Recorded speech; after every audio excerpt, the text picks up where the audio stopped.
Okay, guys, here we go.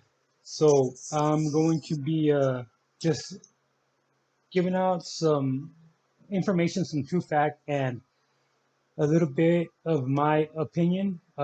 This is not a conspiracy. I don't claim that it's actually true. It's just my opinion on the actual circumstances and the actual facts of uh, of these events. And there's multiple events, and I'll go through the basic narrative of each one, and you can either make your own conclusion or disagree or agree. This is what it's all about. So when we all know in the 90s, a certain government agency by the three letters were actually dabbing in the coke business, and their uh, reason for that is to generate income. And with the actual uh, the $1 billion profits that were actually taken in the 80s from Florida, most likely, mostly Miami. uh, there was big profits there. There was big profits. It hit the tourist scene. It hit the actual nightclub scene of this actual controlled substance, and there was great results of money profit. So if you hit one coast, why not try in another coast, right? And so they actually they had their plug, and they were actually moving it in to California. But uh, well, not a secret, but a fact that California likes to go fast, and they actually would prefer a different type of a controlled substance than the actual coke that they were actually bringing into California. And they actually had multiple warehouses throughout California with tons of actual coke. This is a three-letter company. So when you have that much of abundance of an actual substance just sitting in a warehouse, one could only imagine what next, right? It's not a Miami style type of of environment where it's a big party scene.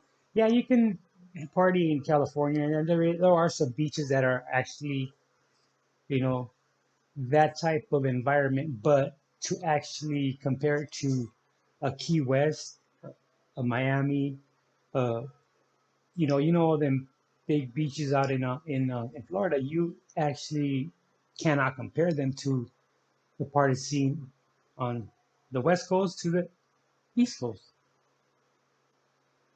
So they formulated an actual, a chemical to enhance the actual coke substance, and it was an actual.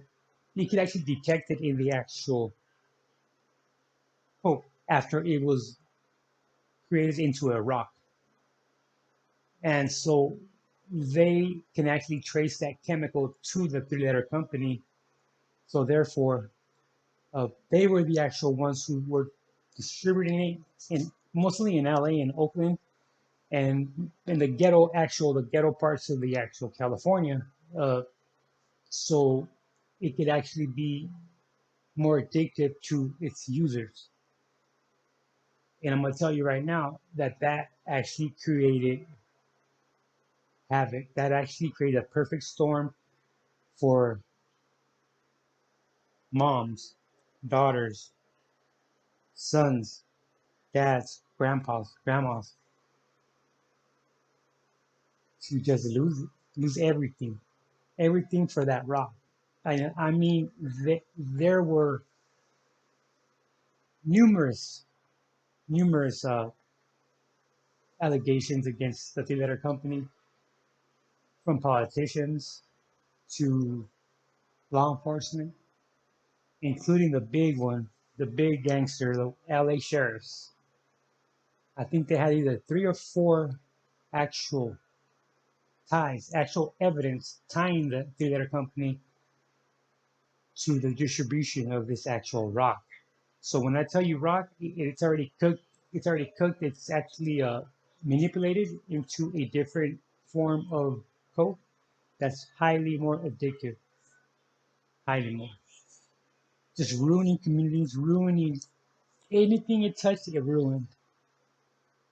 And it drove families against each other. It drove family members against each other, and people were just robbing from each other. It was just out of control just to get this actual rock. So when the LA sheriffs put the three-letter company on blast, and I'm telling you right now, the LA sheriffs, hey, they're no pushover. Okay, they are no pushover, and they are a sheriff entity, so they would have the support of the entire sheriff community from any and every state. Let's just realize that, okay? These are sheriffs. It's a brotherhood. They got shot down each time they actually brought this up upon their higher entities to report on the three-letter company, which they were actually shot down each one and told to cease the investigation and to no longer investigate the actual allegations. That's just the way it was. And there was so much actual uh, coke out here that it drove the prices way down per ounce, way down. And Hollywood couldn't by itself get rid of all this. There was enough to go around for everybody, and some. So there was a neighborhood in the LA area, which was partial commercial and partial residential, and this resident was just tired of getting woken up in the middle of the night, and actually was actually fed up with the noise that was coming out of this certain warehouse. And she called it and reported it in, and the patrol officers, they kind of kept an eye on it and turned it over to the actual vice squad. And now the vice squad is actually just keeping surveillance on this actual warehouse. And when they must have pulled over a vehicle leaving that area at night or something, but they had enough probable cause to actually execute a warrant on this warehouse. I think they found like 20 tons. I think 20 tons of just in pallets. It's just sitting there with a $6 lock for security. That's all they had on that actual warehouse. $6 lock. That's how much they weren't really worried about it if they were to get robbed or anything like that. It was actually the price had dropped so low that it wasn't actually worth guarding. It wasn't actually worth securing uh, this actual warehouse. So when one government actually fails you, actually just does not actual entertain your accusations. But before that, let's not forget that the actual sheriffs, the PDs, were the ones battling this actual epidemic, and they were the actual ones dealing with the actual problem. That was the problem. That was the most concern that they were coming out of actually trying to put it out there to the actual public, because they're the ones that were dealing with the crack houses. They're the ones that were dealing with the abandoned kids. They're the ones that were dealing with the actual neglect of kids. And what was it in '94, when the North Ridge earthquakes actually happened? When I was detached out there to a police station, FEMA was actually giving out cash to residents who had lost everything, and there were a couple of families that consisted of just the kids that were actually abandoned by their parents, that to fend for themselves.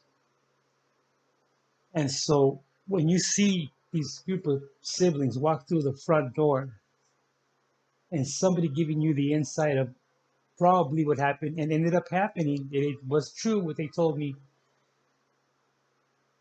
It was heartbreaking, man. It was heartbreaking watching these siblings walk through the police station, the front doors, not knowing what was going to happen. So not only did they lose their home, because some of these apartment buildings, they just totally collapsed. They just flattened out, they buckled, and there was no way you can actually go in there and retrieve actual items, personal items. Maybe later, after a construction company were to actually start demolishing, taking out um, actual personal property. And by the way, before I forget, I'll do a video on a medical building uh, that we were, not us, but we were actually connected to during that earthquake. Uh, one floor collapsed, so it had to be demolished. It had to be gutted out, and there was a pharmacy. There was medical records. So I'll do a video on that one too. I'll write it down right now. So not only did these kids actually lose their what they had, but now their actual parent figure is gone. Got the money and ran, you know? And when you actually see it face to face, you see it different. You know, people make jokes, oh, she's a crackhead, oh, he's a crackhead, or he's on this and that. But they just say it because we've been actually just, how do you say, we just accept it for what it is and as a joke. But the true meaning of that, it's sad. It's really sad. And when one's government does not help you, does not actually listen to your complaints, to your actual uh, struggles to help the community, one might tend to actually go to their spiritual counselor, spiritual guidance.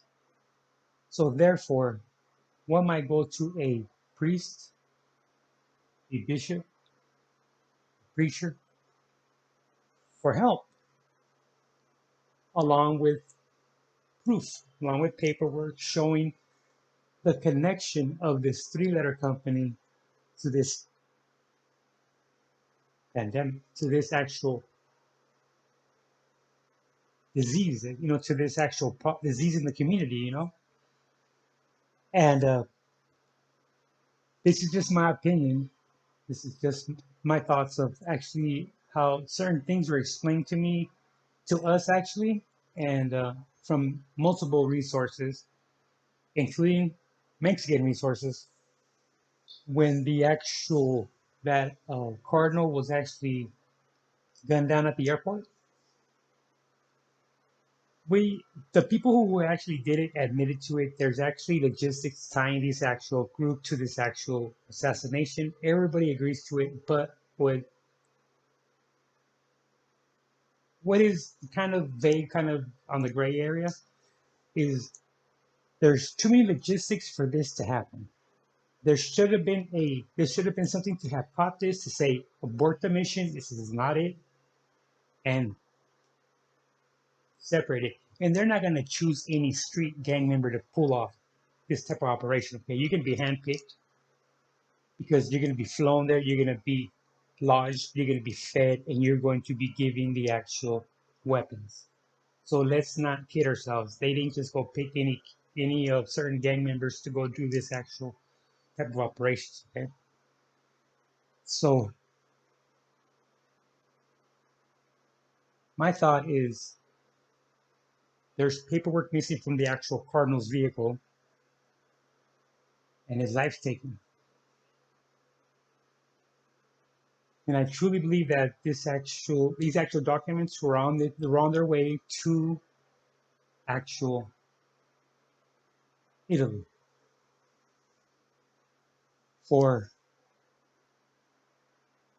storage, for actual just to be archived as to what LA, Oakland, and other ghetto communities were actually experiencing at the time. And somebody used this actual group, this actual opportunity to put a false actual storyline to this and sold it to the actual people. And if somebody were to actually successfully do this, it'd be that three-letter company. And that's just my opinion. That's just the way certain things were explained to us. And I'm not saying it's the right way. I'm not saying it's true. I'm not saying that I have proof behind my words. No, no, this is just my opinion. These are just facts that were actually proven by law enforcement. Okay, guys. Don't forget to like and subscribe. Talk to you guys later.